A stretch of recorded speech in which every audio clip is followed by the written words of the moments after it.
The harmless character of Book 3, Kovira, takes up the enemy seat in Book 4, while the avatar Korra is still under the spell of Zahir's poison, and has not come back to normal life since then. Hello and welcome back to CartoonPanda, where we travel back in time and peek into our favorite cartoons. Today, we are here with Avatar, The Legend of Korra, Book 4, Balance. If you haven't watched our video on Book 3, Change, then make sure to watch that first so you can relate to this video better. Episode 1. The first episode begins with a depiction of Republic City and wild spirits living in harmony after the Red Lotus Rebellion 3 years ago. In the first scene, President Raiko gives the opening speech for Central City Station restoration by Asami Sato. Raiko also announces Prince Wu, the next future king of the Earth Kingdom. A little conversation happens between Asami and Mako when Prince Wu tries to impress Asami with his royal status. Mako was a little bit ashamed to tell her that he is working as a bodyguard of the annoying future King Wu. For now. On being inquired about speaking terms with Bolin, Mako mentioned that Bolin would join them in Wu's coronation. They both end the conversation when Mako shares the news of Korra coming to Republic City as well this evening. Meanwhile, in a village in the state of Yi, Kai and Opal were sent on behalf of Air Nation. But those little airbenders were not enough to rescue the town from well-equipped bandit groups. A surprising entry of Bolin leaves them, Opal and Kai, confused and worried. A wave of relief passes over when Bolin and Opal embrace each other warmly. However, the entry of Opal's brother, Batar Jr., with Kovira in the following moment, recalls memories when her brother left her in Kingdom Zalfu. Kovira defends herself and calls down all the rumors about Earth's Empire's soldiers. Ironically, her greed was clearly visible when she fought off the robbers and made them bow before her on her way to reach the village. Still, she tried to picture a generous concern to aid the town before the governor separately. The governor not only refuses to yield, but orders her to leave the village. As the dark side of Kovira's help was not more than pledging loyalty to her, she will vow to facilitate your life. But upon the next robbery of food from lefties back in the sky, the governor ends up agreeing to Kovira's deal, as there was no other way left. At night on Air Temple Island, Tenzin and all the other people are excitedly waiting to reunite with Korra. But when the chief of the South, Tonrak, revealed that Korra had already left the city 6 months back, it became clear that Korra was missing. Episode 3. This episode starts with another mindless conversation between Mako and Prince Wu at City Hall. Mako expressed his dismay to President Raiko for the decision to hand over the Kingdom of Earth to a pea-brain Wu. President Raiko senses Mako's fading hopes and assures him that nothing bad will happen. Meanwhile, Tenzin joins the two of them. Raiko distracts himself from Wu's feudal dance and asks Tenzin about any news regarding Korra. Far away, Korra finds Toph accidentally dropped into a foggy swamp by a little spirit. She asks Toph to help her get back into the Avatar state. Toph, though initially reluctant, eventually agrees to do the job. On the city side, in the lobby of Republic City 4 Elements, Mako meets Bolin, as the metalbender Kovira with her other fellows have also arrived there for coronation. Batar Jr. greets his mother Soyen here also. Batar wants to clear the air between her mother and Kovira because he aims to marry Kovira. But the conversation becomes tense when Soyen disagrees with Kovira's methods of help. And the coronation ceremony, Wu is being represented as the king of Ba Sing Se and invites Kovira on stage after his speech. Kovira, on the other hand, forgets that her position was temporary. She seizes power, criticizes traditional monarchy, and declares herself the leader of the Earth Empire. Bolin finds himself in doubt after Kovira's speech. He expresses his concerns before Kovira in the presidential suite and inquires about her aggressive approach for the concept of Earth Empire. Kovira again tricks Bolin by playing with his emotions. Just then, Soyen Beifong makes an entry as the collective representative of the world's leaders before Kovira. But in Kovira's opinion, Soyoung was able to rescue the kingdom when the queen died, and the kingdom needed her. So someone better like she deserves to take care of the kingdom rather than the puppets like Wu.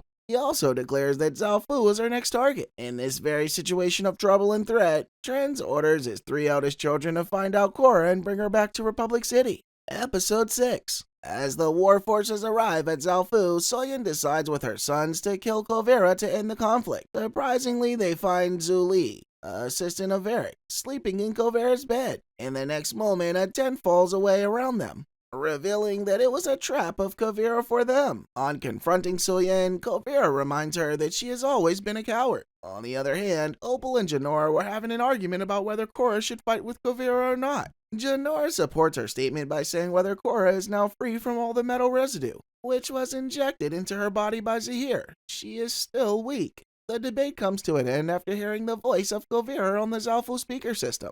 She gives the remaining leader of Zalfu one final chance to bow before her at dawn. Opal came furious upon hearing that her state was going to be snatched up by a cruel Kuvira. Korra had no choice but to fight back to Kuvira. The only happy moment in this episode was when Bolin and Varric realized the evil intentions of Kuvira behind uniting all the states. Batar Jr. put them in the lockup for their attempt to escape, but their responsibilities were not replaced. Kuvira wants Varric to complete his research on the Spirit Vine project, which was a potential source of unlimited energy.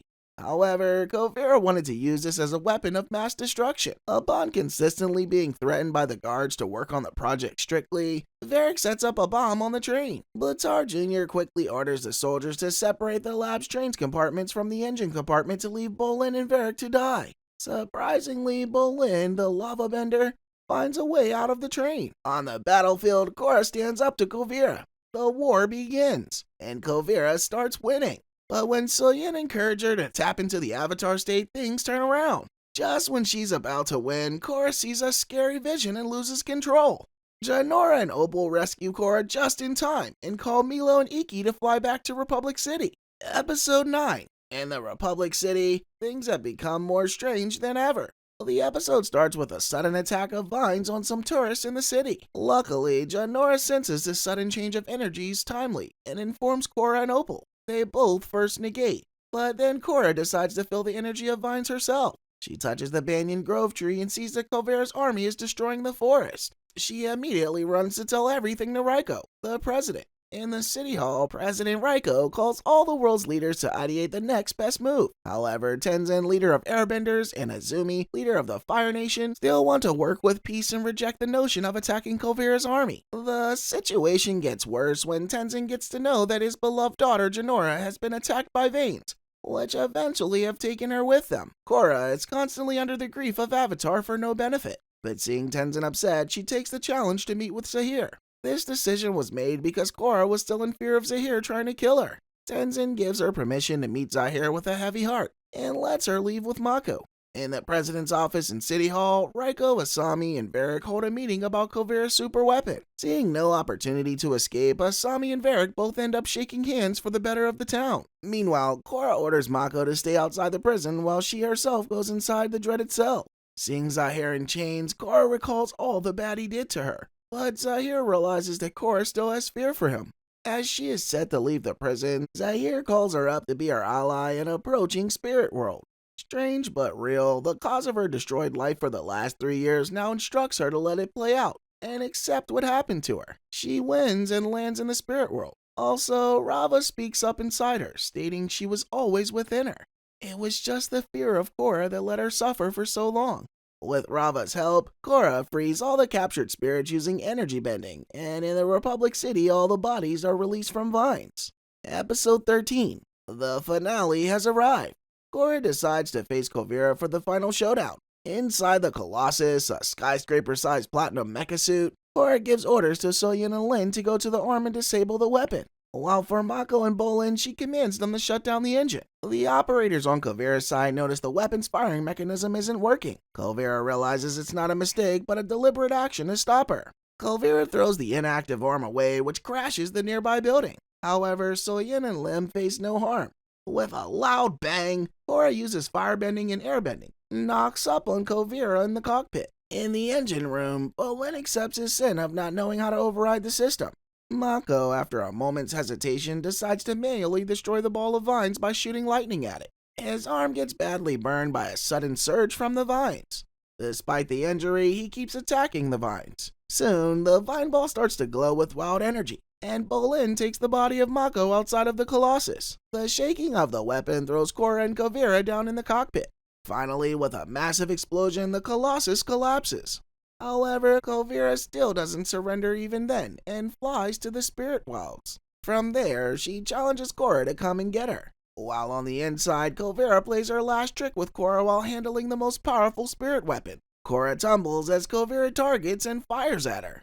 But Kuvira suddenly acknowledges that the weapon is uncontrollable. Korra steps between Kuvira and the beam by tapping into the Avatar state. Korra successfully blocks the beam by converting it into a purple orb around them. That massive orb launches a final spiral beam towards the sky, which according to Tenzin was a new spirit portal. That portal throws them both to the spirit world. Falling to her knees in the flowers, Kuvira finally admits her faults, but also blames Korra for disappearing when the need arose. Kuvira shares that she took the downtime of Earth personally, because she was also an orphan. Korra understands Kuvira's side of the story, and they both walk into the city bath.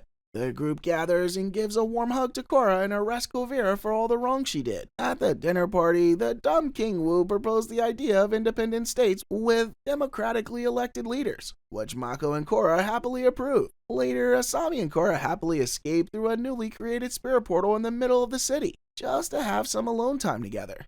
So this was everything about The Legend of Korra, Book 4. What do you guys think about Korra's transition from a fragile, threatened, and anxious girl to having a commendable fight with Kuvira in the end? Feel free to let us know in the comments which cartoon series you want us to cover next. Till then, goodbye!